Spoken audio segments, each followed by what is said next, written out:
here's a little song I wrote. You might want to sing it note for note. And don't worry, be happy. In every life we have some trouble, but when you worry, you make it double. Don't worry, be happy. Don't worry, be happy now. La da da da da da da da da da da da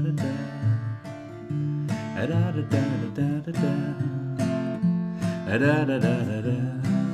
Don't worry, be happy now. Hey there, friends. How's it going? David Potts here with Song Notes, and a little exercise I found myself grooving into over this past weekend. I was the song "Don't Worry, Be Happy," which a lot of you have requested, by the way, was in my head. Started working it out, and it's really just a 3-chord song, and it's one progression that repeats for the entire song, right? So in this video, it's not going to be a lesson for the song per se. It's more going to be an illustration of how you can use these alternating bass notes, right? And this is something that I'm just doing the individual bass notes here, right? On the 5th and 6th string for all the chords.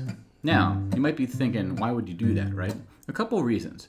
You could play the song using these 3 chords, right? You have your C, 2, 3, 4, C again, then D minor, da da da da, then F, 2, 3, 4, F for 2 measures, and back to C for 2 measures, C, 2, 3, 4, right? You just repeat that progression, and that's the entire song over and over and again. So there's not a lot to sort of bite off as far as the big picture, but then you get into the details. And this is the sort of song where you want to find little cool ways to sort of spice it up. And these alternating bass notes are a really fun way to do that. So for the C, for example, this is a great one to start with. You have your C chord. The idea is, instead of always playing the 5th string as your bass note, you might sort of alternate between the 5th string, 6th string, 5th string, 6th string. And the cool part is you can add strumming between, even if you just did one strum. Right? Bass down, bass down. This is a total, very common technique used in all kinds of music, so it's good to know. You could sort of spice up the strumming too. Right? Adding it down up. I'm not going to get into the strumming too much in this lesson. It's the bass note that I want you to pay attention to. Now, check this out. We go to the D minor next. Now, if we were staying in open position, for this D minor, we'd be going between 4th and 5th string. Right? And the D minor with the strumming there would... So 2 things happen immediately with this D minor. Number 1, it's a lot trickier to target the 4th string and then the 5th string, then back to the 4th string, because we're kind of closer to the middle like no man's land of the guitar. It gets a bit trickier with your pick dexterity. It's also trickier because you have these 2 open strings, and they kind of muddy things up because they keep ringing as we alternate to the next bass note, right? Whereas if we were to play these same notes on the 5th and 6th string with fretted notes, that would be, okay, right? 5th string, 6th string, all on the 5th fret. It's all done with one finger, which is nice. And then quickly again with the F. Now we could play the F up here, but in the spirit of this lesson, let's do it down here. 8th fret, 5th string, 6th string, 5th string, 6th string. Again, if we wanted to, we could use this bar chord shape. And we go back to the C. Now for the C, I showed it to you like this, but you could play it right here. This is an A-shaped bar chord because these are the 3 notes in a row, that just like we have on an A major chord. It's just slid up, right? The 3, 5, 5, 5. So this is a C major chord, but this bass note we could alternate. But my point is that this is a sort of valuable bass note, alternating bass note technique you're going to use in general as you sort of get into the guitar journey. And this song is such a cheery song, it's such a fun song. What we can do is take that progression, right, from C to D minor, but D bass note, right, to F, 8th fret, right, then back to C. You can just play this. La da da da da da da da da da da da da. And it's a way to sort of get into this song, right? Da, da. Now, this is also fun because it's sort of working on our percussive skills, right? The rhythm aspect. We're not necessarily playing any notes aside from the bass notes, but what we are going to do is control the sound of our guitar. And how we're going to do that is a few different ways. One is after we play the note, I'm going to, ooh, that was kind of nasty. I'm going to sort of bring my right hand into the strings just slightly and kill the sound. And if you do that in a percussive on the beat manner, 1, 2, 3, 4, 1, 2, 3, 4. It's a 2, 4, 1, 2, 3, 4, 1, 2, 3, 4, 1, 2, 3, 4, 1, 2, 3, 4, 1, 2, 3, 4.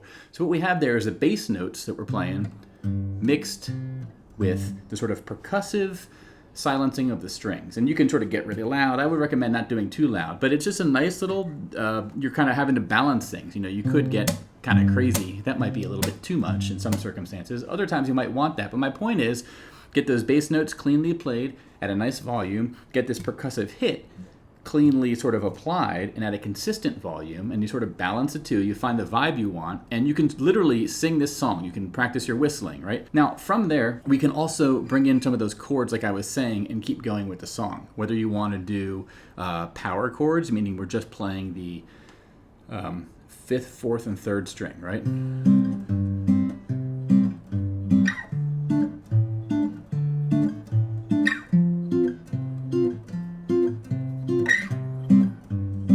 Or you can do the full bar chords.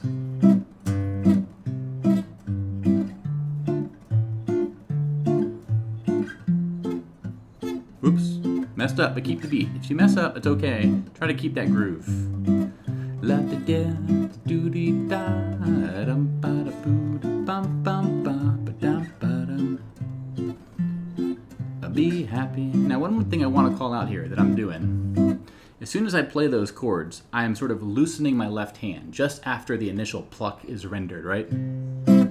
See, by loosening them, I keep them on the strings, but by unpressing them sort of from the wood on my guitar, it kills the sound. So it's more of that percussive elegance. Whoops, that was a major D. I want a minor D. Now this is something you can practice just with one finger.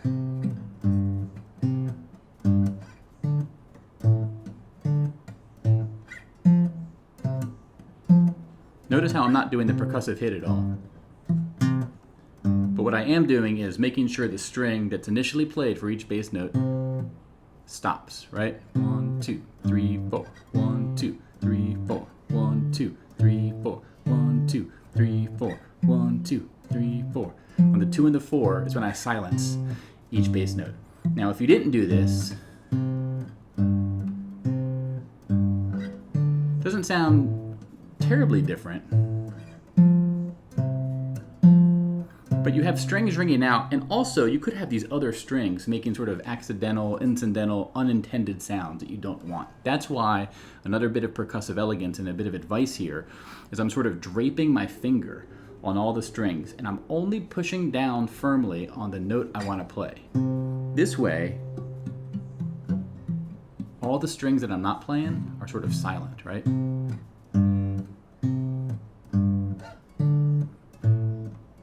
It's a very clean, controlled sort of output there.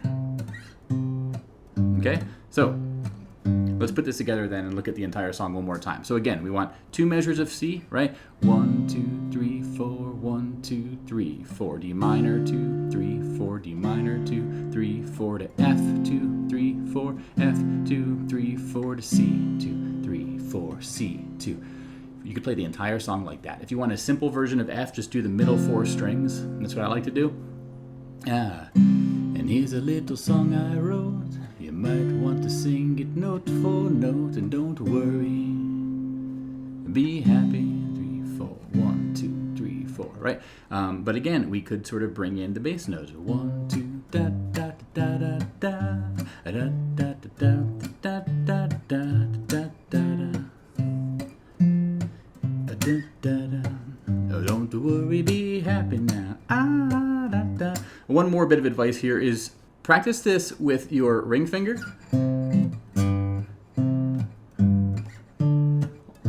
For all the bass notes.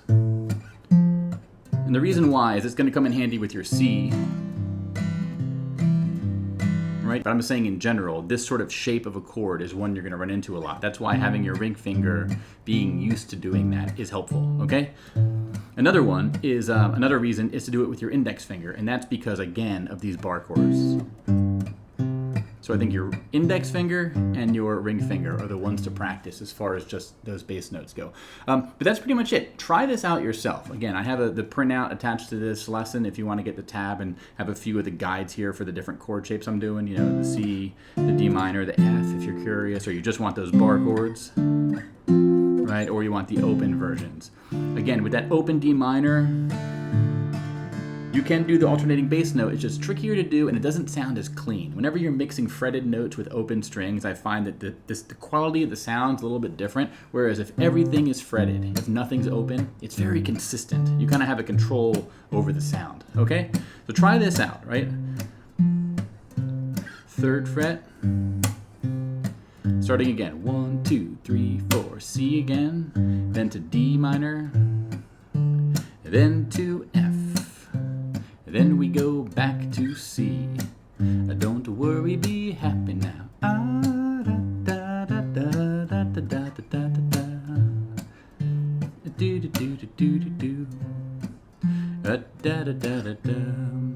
Okay, 2 more things came to mind there as I close this one out.